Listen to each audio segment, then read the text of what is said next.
نو الله عز وجل خپل خدایي الوهیت ربوبیت په اخبار هم موږ ته ښوولی دی چې زه یو یم شریک مې نسته، زه یو یم شریک نه لرم. موږ تاسې په دې ترجمو کې وایي الله پاک په ذات کې یو دی، په صفاتو کې یو دی، په افعالو کې یو دی. په ذات کې څه مطلب؟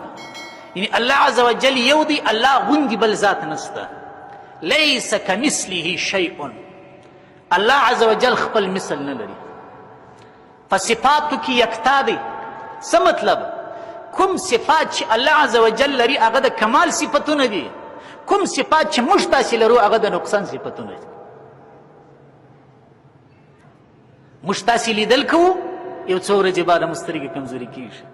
الله عز وجل لیدل کوي، الله عز وجل اورېدل کوي، الله عز وجل علم لري، الله عز وجل خبرې کوي، الله عز وجل موجود دی، الله عز وجل پیدا کول کوي. دا د الله عز وجل د کمال په درجه کې دي، زما استاد د نقصان په درجه کې دي. نو خپل خدایي الله عز وجل په قرآن کې په اخبار هم ثابته کړي، زه یو یم شریک نه لرم. د نبي کریم علیه السلام رسالت او نبوت هم الله عز وجل په قرآن کې موږ ته ښوولی دی. محمد رسول الله، محمد رسول الله څه مطلب؟ نبی کریم علیه السلام د الله رسول دی. والذین معه اشداء علی الکفار، څوک چې د نبی کریم علیه السلام ملګري دي هغه پر کفارو باندې سخت دي. رحماء بینهم، په خپل مابینځ کې مهربانه دي. د دغه یوې جملې څخه موږ تاسې درس اخیستلی سو. خو دا 40 کاله کېږي چې دا آیاتونه وایو، د عمل دایرې ته نه داخلېږي. رحماء بینهم، رحماء بینهم، مسلمانان په خپل مابین کې رحم دي لدي، یو بل نصر خوري، یو بل نصر وي، یو بل تلاس نه اچي. دا د نبی کریم علیه السلام د رسالت اعلان دی. محمد رسول الله صلی الله علیه وسلم.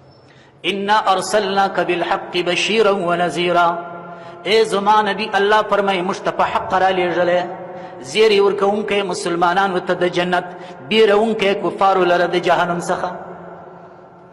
دا یې د رسالت اعلان دی. انا ارسلناک بالحق بشیرا ونذیرا.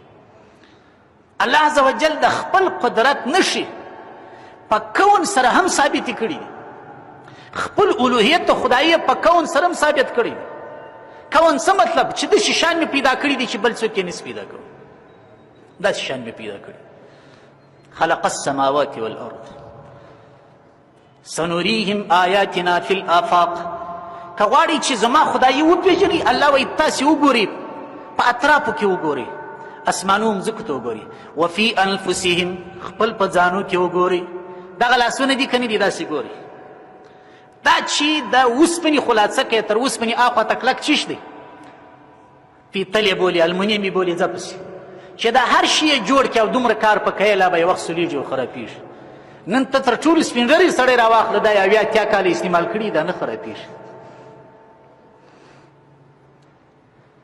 ایحسب الانسان ان لن نجمع عظاما، الله پاک فرمایي که دا انسان مړ سي، نن دی په ژوند کې دا ګمان کوي که زه مړ سولم دا زما هډوکي به څوک جوړوي؟ آیا دی دا ګمان کوي چې د ده هډوکي به زه نه کم جوړ؟ بلا قادرین علی ان نسوي بنانا، موږ دونه قدرت لرو. الله عز وجل فرمایي چې د ګوتو بندونه به ور جوړ کړم، د ګوتو بندونه به ور جوړ کړم. چې سیسټم یې بولي نن سبا، څه ورته وایي ګوتې چې لګوي؟ بایومټریک. په ټوله نړۍ کې چې کوم انسانان موجود دي نن سبا، د 2 انسانانو دا ګوتې یو رقم نه دي، د 2 انسانانو سترګې د هغسې مثال کې. په قرآن کې الله عز وجل 1400 کاله مخکې موږ ته اعلان کړی دی چې زه هغه ذات یم چې نن دا ګوته خاوره سول، بیا چې زه پیدا کوم هغسې پیدا کوم، بایومټریک دې ورکړه هغسې به ښکاره کېږي. دې ته وایي کون، دې ته وایي انفس. په بشري فطرت سره هم الله عز وجل خپل خدایي ثابته کړې ده. نن به لږ غوچ ولاړ سو، دا خبرې زموږ خلکو ته لږ نااشنا معلومي، لږ به سره اشنا کړو. بشري فطرت هم الله عز وجل دغه ځای ته رسولی دی چې خپل خدایي یې ښولې ده. وَإِذْ أَخَذَ رَبُّكَ مِنْ بَنِي آدَمَ مِنْ ظُهُورِهِمْ، هغه وخت تاسې در په یاد کړئ چې الله عز وجل انسانان د آدم علیه السلام د ملا سره راویستل، ذریتهم، واشهدهم على انفسهم الله عز وجل خپل پر ځانو شاهدان کړل الستو بربکم زه ستاسې رب نه یم قالو بلا ولې نه زموږ رب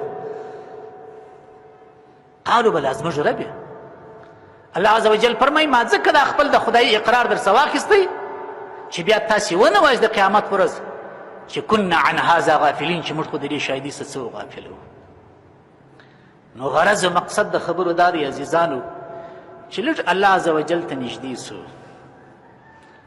الله عز وجل ته که نږدې سولو نو الله عز وجل زموږ دی